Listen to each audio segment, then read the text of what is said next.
Hi, I'm Cara, and today I'm going to talk about the importance of the pause.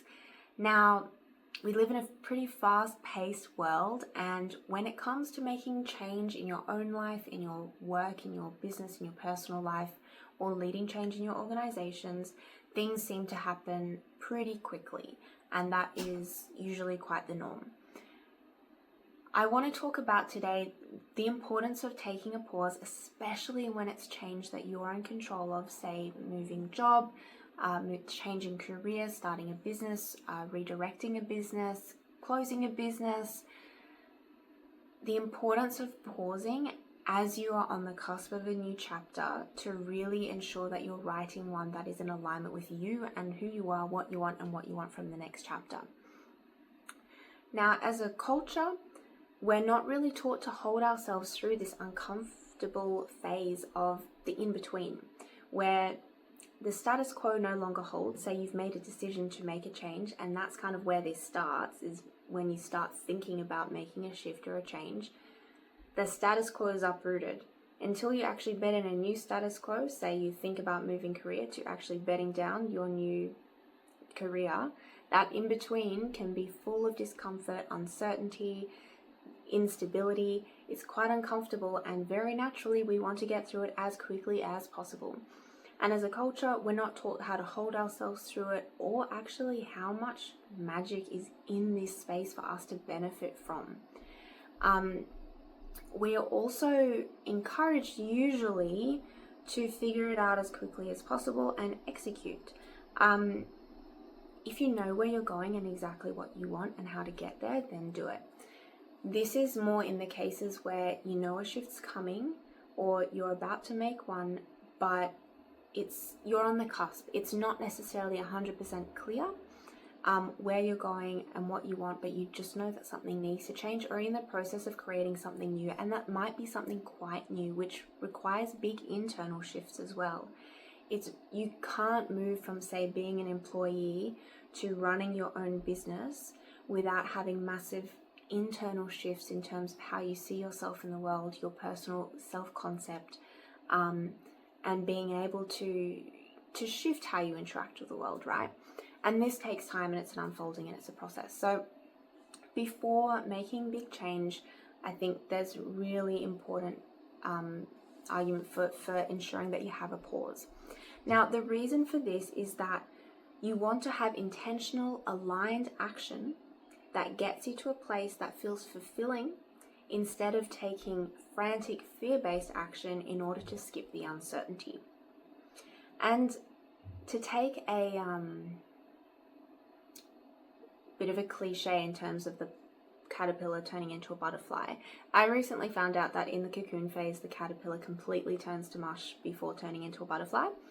And how I like to see it is, if we skip that in-between phase, we're kind of expecting the mush to be a butterfly before it's actually ready to. And this might be the case maybe for yourself if you're undergoing a big transition of identity as well, but this is the same with ideas that aren't necessarily ready to be nailed down the second that you think of them. You know, there's this incubation phase in change that I don't think gets enough credit, and if you try and nail it down too early, you're left with mush, right? And so what I like to visualize it as is a bit more like fire and kindling.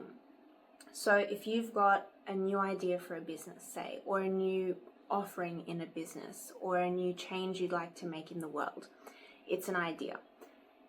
You, like a fire, if you've ever been camping or have seen people make fires on TV, you start with twigs, you start small, maybe ripped up pieces of paper. You light that, you nurture it. It's not going to, become a fire immediately. You really have to take the time to build it up. If it's windy, you've got to protect it from the wind and allow it to slowly grow. You slowly feed it, you allow it to grow, and then it can become a source of heat for you, right? Then you can feed it some more fuel, and then you can sit back, roast your marshmallows, cook your dinner. But at the beginning, it's not going to provide that for you. So it's the same, I see it as with new ideas, new chapters, especially significant changes. there's an incubation process. There's this time where we need to nurture it and to allow it to grow into its full potential. Because if we expect, say, a new business idea to be fully formed in the first week or two, say, that's expecting this tiny little kindling fire to provide full heat in 5 minutes. So the importance of the pause is also allowing yourself to really nurture the ingredients of what's next in your next chapter.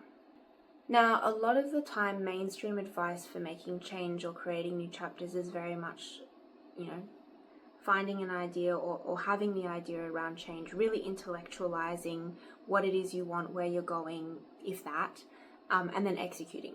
So if there is a contemplative phase, it's usually very intellectual.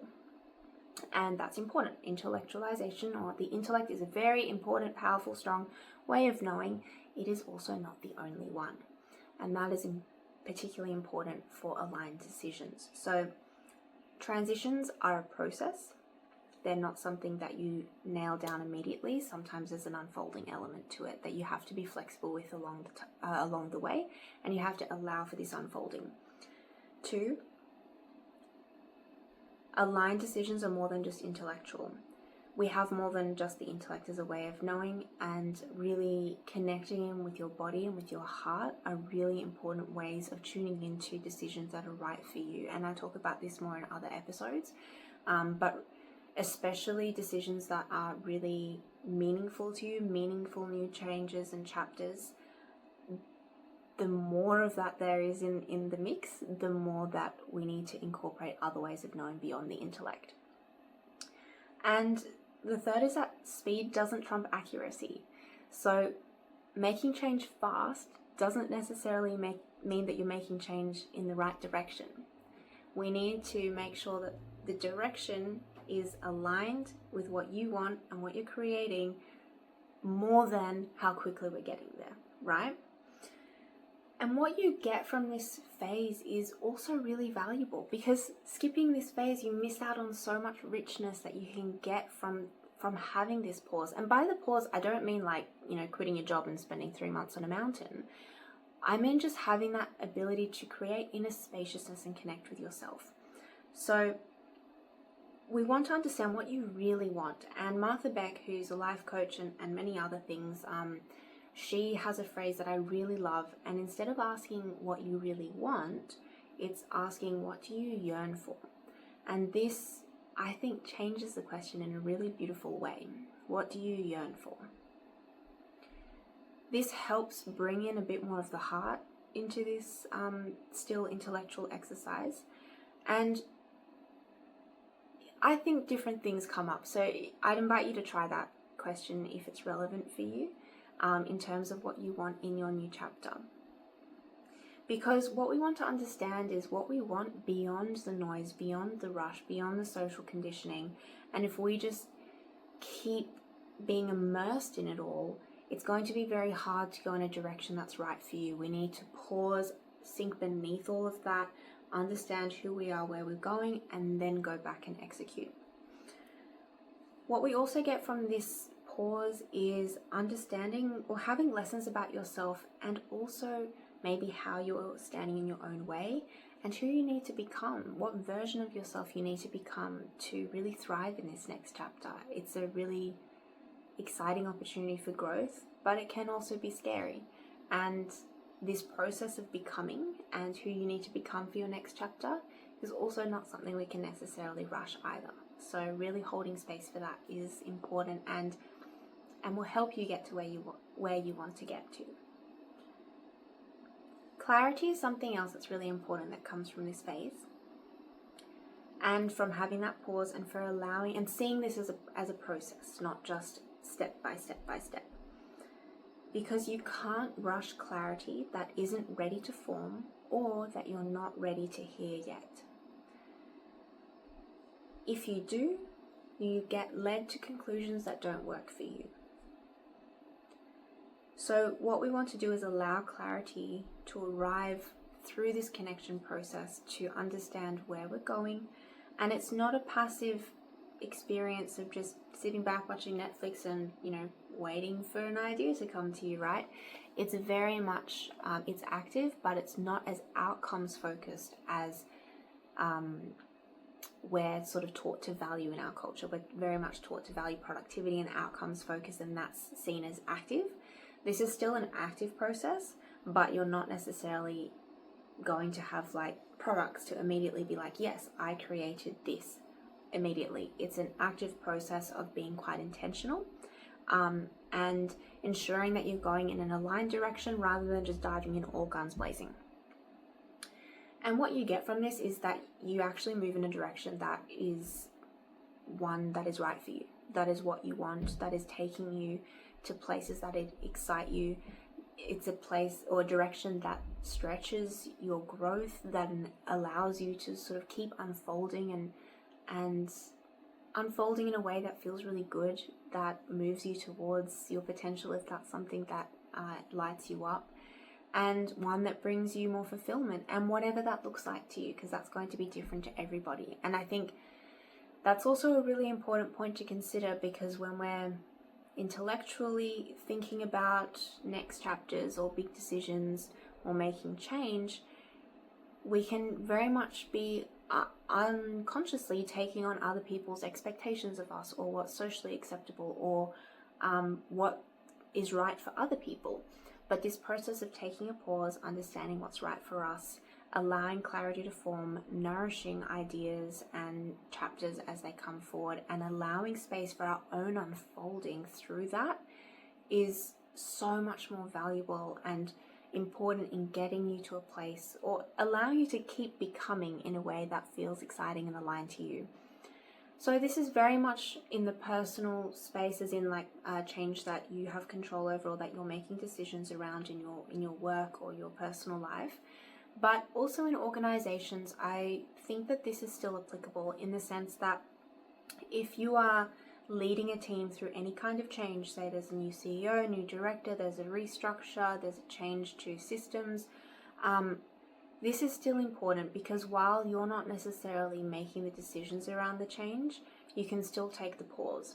And the pause here is really important in the sense that, and what you can do, in this space is that you want to pause and clarify who we are as a team or an organization, depending on what's relevant to you, who we are, why we're making this change, what benefits do we get from this change, how does this align with our values in the organization, how does this align with what matters to us individually and as a team, and really allowing people to maybe also take a pause and just really understand why this is so important. And honestly, this is just part of good change communications.